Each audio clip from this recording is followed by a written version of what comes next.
પધારેલ હરિગુરુ સંતની જય, ઘનશ્યામ મહારાજની જય, નિરાંત મહારાજની જય, રઘુરામ મહારાજ. આજે આપણે લીંબોડાની પવિત્ર અને પાવન ધરાવ પર જે અઘા ભગત ને ત્યાં બધા સંતો મળી રઘુરામ મહારાજ, ઘનશ્યામ મહારાજ, કાયા ભગત, બધા ભક્તો, મંજુબેન, અને એક યજ્ઞ કર્યો છે કેવું કહેવાય, એટલે જ્ઞાન યજ્ઞ. કૃષ્ણ પરમાત્મા અર્જુનને એવું કહે છે કે અર્જુન, બે પ્રકારના યજ્ઞ કીધા, એક દ્રવ્ય યજ્ઞ અને એક જ્ઞાન યજ્ઞ.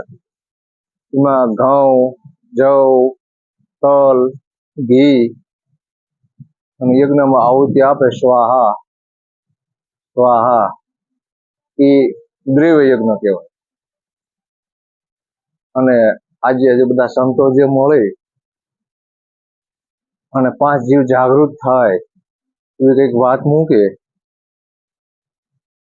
એને જ્ઞાન યજ્ઞ કહેવાય. એટલે કે હે અર્જુન, દ્રવ્ય યજ્ઞ કરતા જ્ઞાન યજ્ઞ શ્રેષ્ઠ છે. માટે તું કોઈ એવા તત્વને જાણનારા સદગુરુ પાસે જા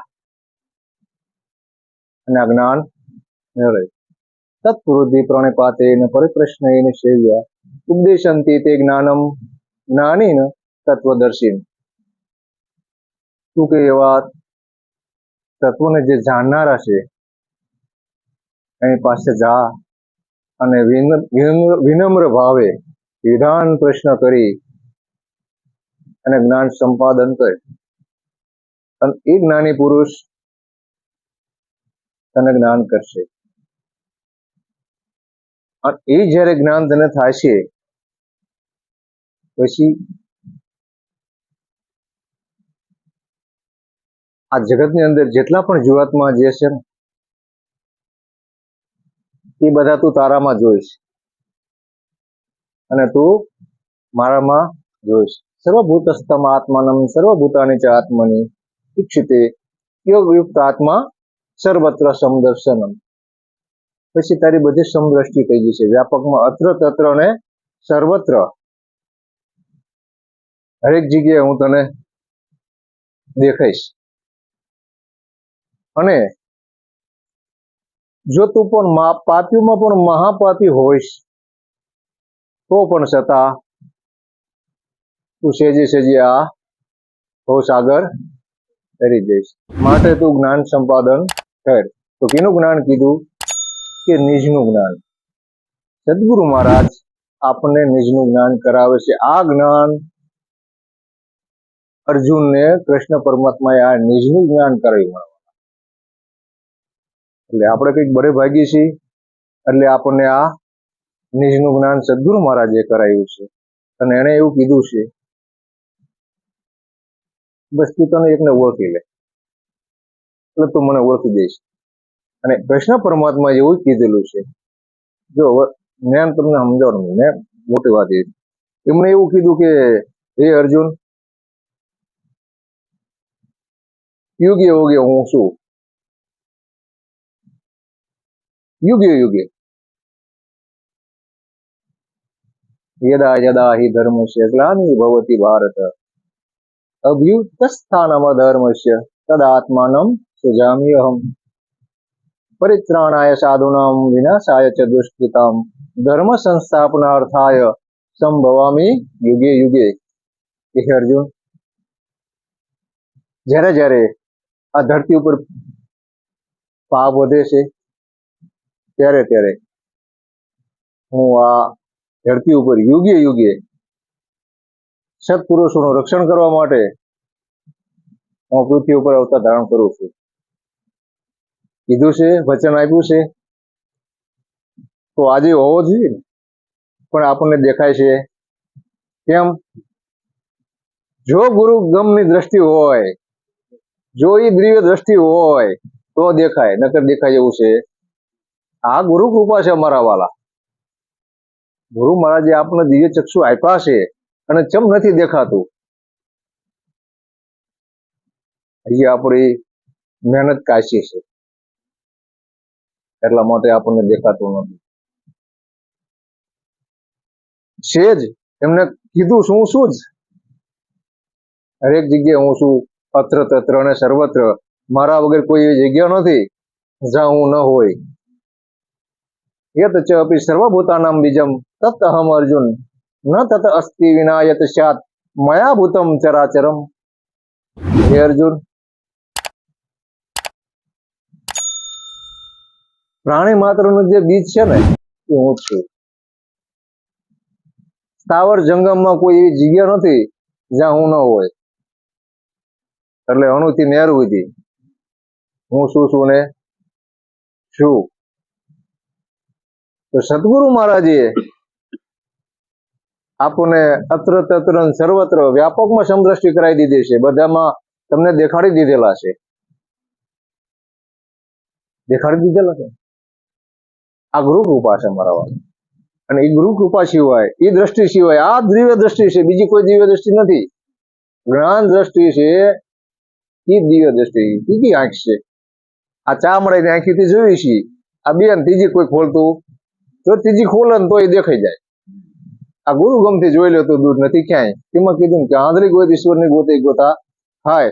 જો ગુરુ ગમથી ગોતી લો તો દૂર નથી ક્યાંય. તેમાં કીધું કોઈ સુરતા સુઘડ સમેટે તો એના ઘટમાં સાહેબ ભેટે. આ જે તમારી સુરતા જે છે આપણી, એ સદગુરુ મહારાજના શબ્દો પર જો ઠેરાઈ દઈ તો એ જે દૂર છે નહીં મારા વાલા. પણ આપણે એવું કોઈ કરતા નથી ને, ક્યાંક બીજે ગોત કરવી છે. તીરથ વરસ બહુ કરે ને જાય બદ્રીના બેટે. આપણે બહાર ગોત છે તો પડ્યું અહીંયા કોઈ ગોતતું ને ગોતે છે બધા શેઠે. જે વસ્તુ જ્યાં પડે છે અહીંયા ગોતો તો જડે એવું છે, નકર જડે એવું છે.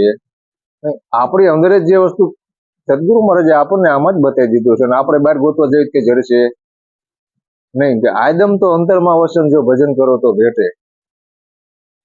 ભજન કોનું કરવાનું છે? સદગુરુ મહારાજે આપણને આપણું પોતાનું જ્ઞાન કરાવી દીધું છે, તો કોઈનું કરવા જવું પણ છે? आप में आप समाऊं, यहाँ किसका गुण गाऊं, यहाँ कोई नहीं है मेरे सिवा, मैं किसको समझाऊं. જ્યાં જોઉં ત્યાં તમે જ છો. સદગુરુ મહારાજે તમારું વ્યાપકમાં સ્વરૂપ બતાવી દીધું હતું. મારામાં, તમારામાં, હુંમાં, તુંમાં. કોઈ બીજો છે? કોઈ બીજો નથી. તો કોનું કરશો? તો કે દિલ દરિયામાં દીવને ડૂબતી શીત ફરોશો છે તે ત્યાં બેચી ફેરવા ગુણ છે? ક્યાંય નથી ફરવા પણ મારા વાલા. એટલે ભીતર ખોજ કરો. ભીતર એટલે અંતકરણ. જે તમારું જે અંતકરણ, આપણું જે કોઈ અંતકરણ જે કઈ મલિન થઈ ગયેલું છે, જે ચિત્તનું શુદ્ધિ જે કરવાની છે એ ભીતર કરવાની છે મારા વાલા.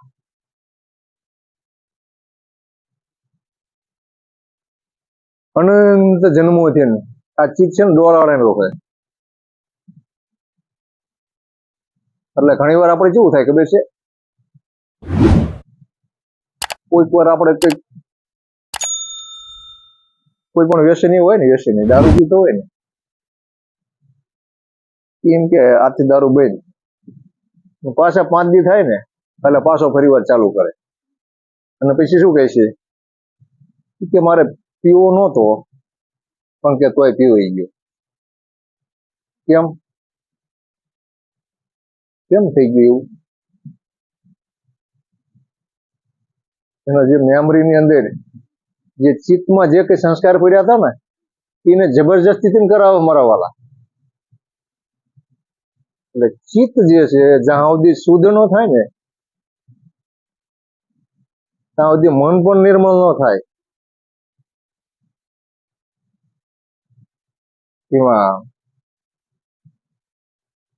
એટલે મન નિર્મળ થાય ને પછી ઇન્દ્રિયો બધી કાબુમાં આવે, અને ઇન્દ્રિયો કાબુમાં આવે ને પછી તમારું શરીર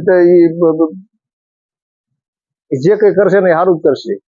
શરીર કઈ કરતું નથી પાછું. એમ કીધું હતું. કેવું કીધું કે ઇન્દ્રિયાણી પરાણી યાહુ, ઇન્દ્રિય બે પરમ મન, મનસ તું પરા બુદ્ધિ, બુદ્ધિ પરત તુષ. આ શરીરથી પર ઇન્દ્રિયો છે, ઇન્દ્રિયથી જે પર છે એ મન છે, અને મનથી પણ બુદ્ધિ શ્રેષ્ઠ છે, અને બુદ્ધિથી પણ જે છે એ આત્મા શ્રેષ્ઠ છે. માટે હે અર્જુન, તો આ બધાથી જે પર છે ને એ બુદ્ધિ વડે તો આ કામનો નાશ થાય, અને આ શત્રુ પર વિજય મેળવી.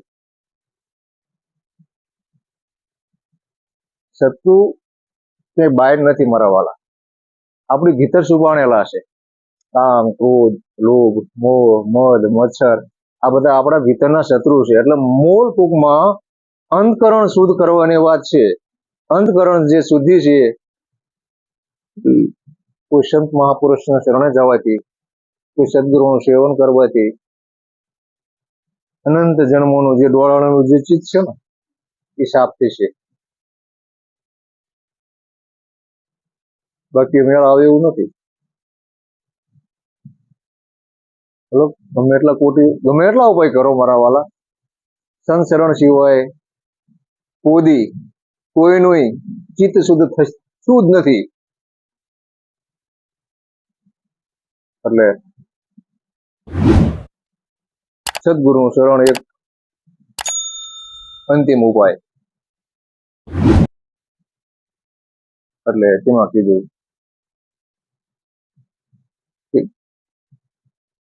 જેટલા ગુરુ ચરણે ગયા છે ને એ બધા પરમ પદને પામી ગયા. એટલે તમે એના પર વિશ્વાસ કરો. વિશ્વાસ નહીં હોય તો કાર્ય થાય એવું છે કે મન તું દઢ કરી લે વિશ્વાસ, તારી સફળ થાય સૌ આશ. સદગુરુ હે સાચા, હે સાચા, હે સાચા. રાખે ભરોસા ગાય ભેંસ કા ઉનકી કરે બરદાશા, ગુરુ ગોવિંદ કા નહીં ભરોસા તો દેખો અજબ તમાશા. બીજે ભરોસો કરવા દેશું તો મેળ આવે એવું છે. ગુરુ મહારાજના શબ્દો પર જો ભરોસો કરી લેશો તો સહેજે સહેજે પાર ઉતરી જાય છે મારા વાળા. એટલે બહાર ક્યાંય ગોતવાની જરૂર છે નહીં. સદગુરુ મહારાજે ભીતર જ તમને ગોતવાનું કીધું છે, અને ભીતર જ તેને જ પ્રગટ થશે. અને એક દિવસ થાય એવું છે, એક દિવસ નથી થયું મારા. એટલે ભલે તમે કોઈ પણ જગ્યાએ જતા હોય, કોઈ પણ ગમે કોઈ દેવી દેવતાઓને માનતા હોય, કોઈ પણ મંદિરમાં જતા હોય, કોઈ પણ જગ્યાએ માનતા, જ્યાં જેની શ્રદ્ધા હોય, જ્યાં જેની નિષ્ઠા હોય, અહીંયા એને કોઈ ઉથાપવાની વાત છે નહીં. પણ સદગુરુ મહારાજે જે શબ્દ આપ્યો છે એના ઉપર ટકી રહો, અને અહીંયાથી તમારો રસ્તો ખુલશે. આગળ જવાનો રસ્તો